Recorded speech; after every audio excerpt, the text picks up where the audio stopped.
Welcome to this installation of Locksmith Ledger. Today we're going to be looking at an alternative to square hole drilling for an open locked indicator.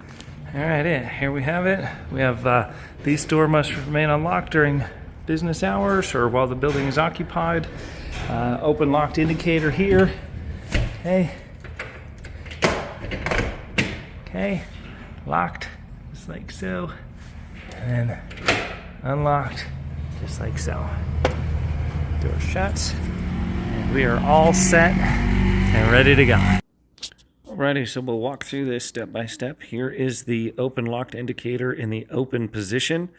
You can see that there's a thumb turn on the inside, and when the lock is unlocked, the bolt is down and it says unlocked. Here we have it in the locked position. The bolt is extended, and you can see that it is in the locked position. Here's the door as a blank canvas when we first came up to it.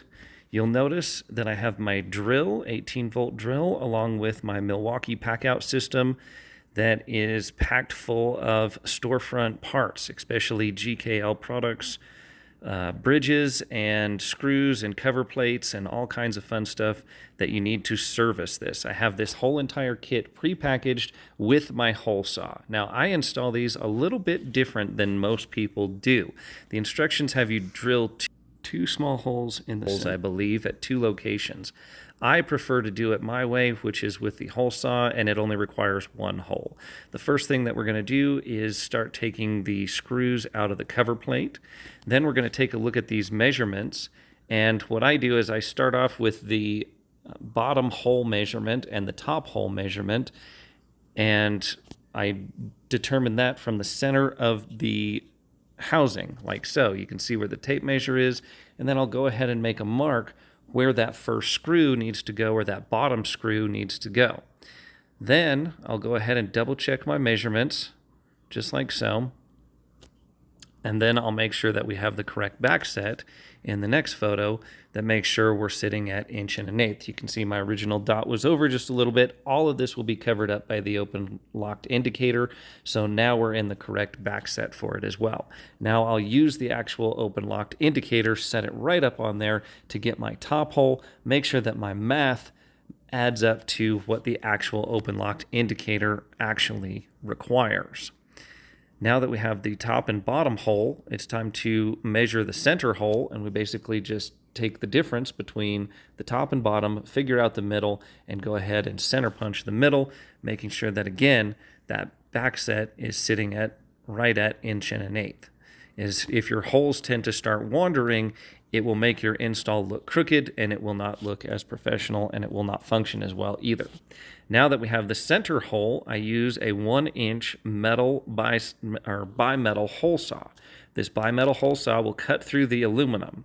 The most important part of this installation is this right here, having some kind of backing plate that you slip in between the door and your drill bit. Okay, if you drill too far, you will drill into the locking mechanism, and there's a significant chance that you could ruin it. So here I have this stainless steel door wrap that I just have on the truck for this purpose, and you can see the drill bit went right into that as opposed to going into the lock housing or the lock mechanism. If you boogie up the track there, that pin won't slide very well, and it'll cause problems. So what I was showing there is the knife will cut off all of the loose ends and basically smooth that hole out so the plastic pieces do not get caught on anything. We then pre-drill the 2 mounting screw holes, and I use a regular HSS high-speed steel drill bit to do that. You could leave the protector in behind there, but you can also watch it as well. Now I'm using a number 8 by 32 thread drill tap. These are made by Milwaukee, and after I pre-drill the hole, I use this drill tap to go ahead and tap the threads for the mounting holes with this tool. And then you can see it right there, 8 by 32 thread configuration on this one. They have metric and standard SAE threads. I'll then go ahead and actually run the screw into the hole to make sure that it does fit and that it's completely threaded properly. Here are the 2 screws and the 2 little bars that are going to come in your open lock indicator kit. We will be using the smooth flat bar on this installation and the 2 installation screws for this particular install today. Here you can see the bar that slides up and down the deadbolt. This is in the unlocked position. Now you can see that it is in the locked position. You can see the amount of travel that that bar has, and you can see that the deadbolt is now extended. So we need to also look at the top of the door. One of the requirements that'll probably be made by the fire department or whoever requested this installation is to have the proper signage that says these doors are to remain unlocked while building is occupied. Some of them say business hours, some of them say different things, but that's the basic gist of it, is if this building is occupied, this door needs to be unlocked. Here we have the completed finished product. You can see it's in the open position. Now we have it in the locked position. You want to make sure that it actually says the locked position and the bolt is actually extended and that your indicator is centered, both vertically and horizontally.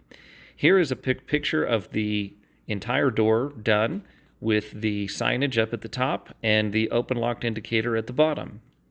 Now I'm just showing a photo of the outside. Never mount an open locked indicator on the outside. You'll be causing major security flaws if you do so. Here's the cover plate back on. And now this job will be completed. And we'll take a look at the full installation along with the operation of the door now. Here we go. We're pointing out the signage and going through the motions of the open locked indicator. For more information, check out wayneslockshop.com and lock reference. Also, I'd like to note that you could add a keyed lock on the inside if that department requires it.